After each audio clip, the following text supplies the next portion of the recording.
In our last episode, we completely transformed our humble farming zone into a thriving industrial mega complex. In this episode, we're taking things to the next level by adding in some much needed life and detailing into the area we've developed. Get ready for an action-packed episode full of epic new builds, so be sure to hit that like button, stick along to the end, and let's get started. Parking bays and loading bay area is looking great, but there is still one crucial element missing, and that is vehicles to facilitate the loading and unloading of resources from our concrete factory. So wasting no time at all, I got started and began constructing in a large truck right here by the loading doors. I think this will form the perfect starting point in our journey to bring this whole industrial area to life.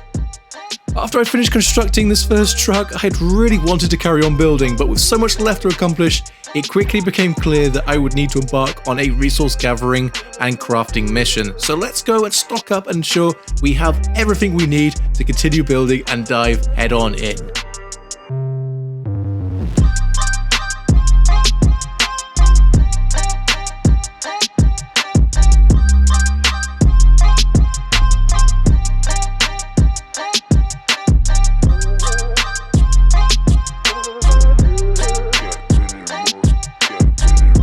Resource gathering is something that I actually find oddly satisfying. It offers such a great way to unwind and zone on in. But having successfully almost completely gathered all that I needed, I then headed back over to the factory to craft up some concrete that I'd still be needing. However, it was as I arrived back at the factory that I remembered that I'd never actually left myself with a proper way of reaching my farm anymore following the construction of the factory. So I decided to take a quick pause and start building in a stairway up the top. Now normally I do something first in a creative test squad, but this time I wanted to try something 100% here on the survival world through good old trial and error. And you know what? I'm really glad that I did, as it's proven a really great opportunity to actually experiment with a bit of a different style.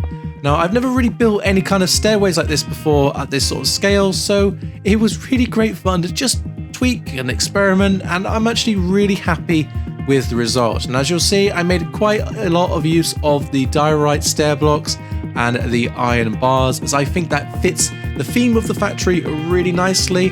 And then later on, I then started to add in some lighting through the use of end rods that I dangled from some chains so that it can light up the stairway.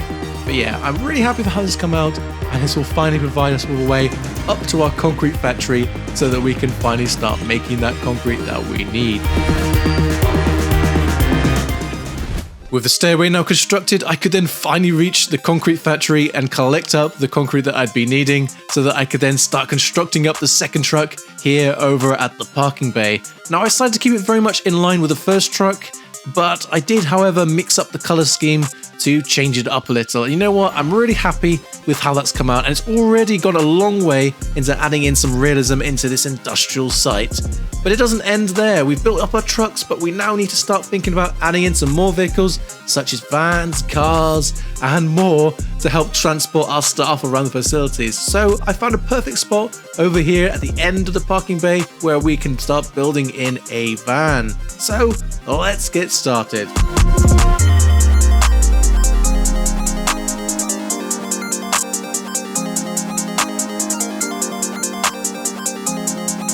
For this van, unlike on our two trucks that we built before, it's actually possible to enter into the front seat area here as well. So I then added in a steering wheel through the use of an oak trap door. Nice and simple, but pretty effective. And then around at the back, it is also possible to enter in and store any goods. So I did add in an extra little shelf here at the back, just so that we can store in any items that we need to. But beyond that, it's pretty minimalistic, as there's not an awful lot of space to work with. Happy with the van, I decided to take a brief break and head over to Saltwater Island. First up on my agenda was signing up for Archie's Headpocolypse event. Despite being a latecomer, I was eager to participate and join in on the fun. Surprisingly, I'd actually already accumulated a few points from last year's Halloween stream day, so that worked in my favour.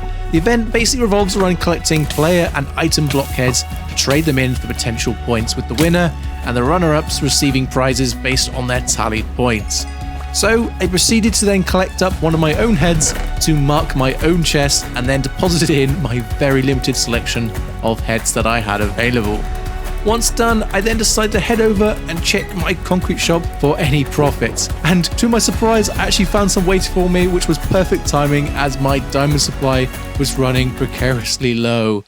Whilst at Saltwater, there was a final thing rather close to my heart that I had wanted to do, and that was to build a memorial for Jelly, Good Time with Scar's beloved cat companion who passed away recently.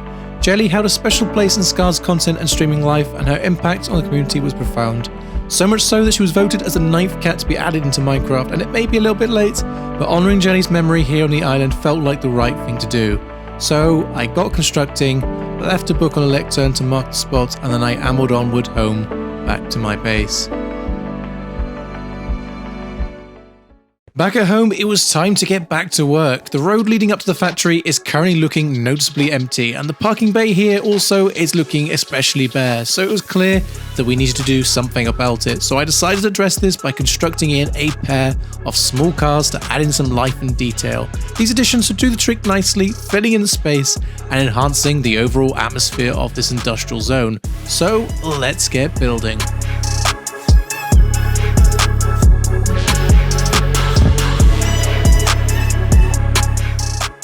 Not satisfied with just adding in cars, I turned my attention to the other side of the truck parking lot where a medium-sized space lay completely empty. It struck me as the perfect location for a site office cabin, perhaps even a new home for my main nether portal in the future.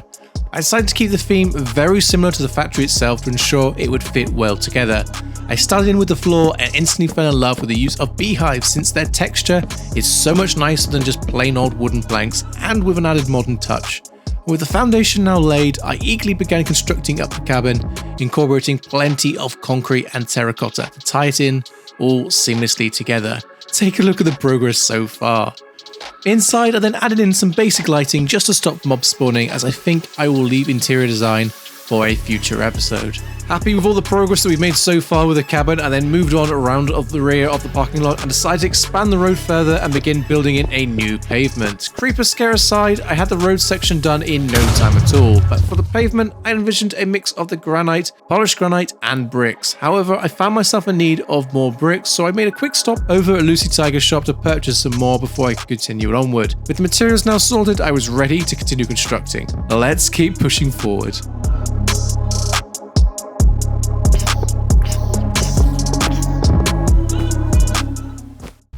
I really am feeling incredibly inspired at the moment. I can't help but reflect on how my journey in the Channel 64 SMP server began with little to no plan for my base.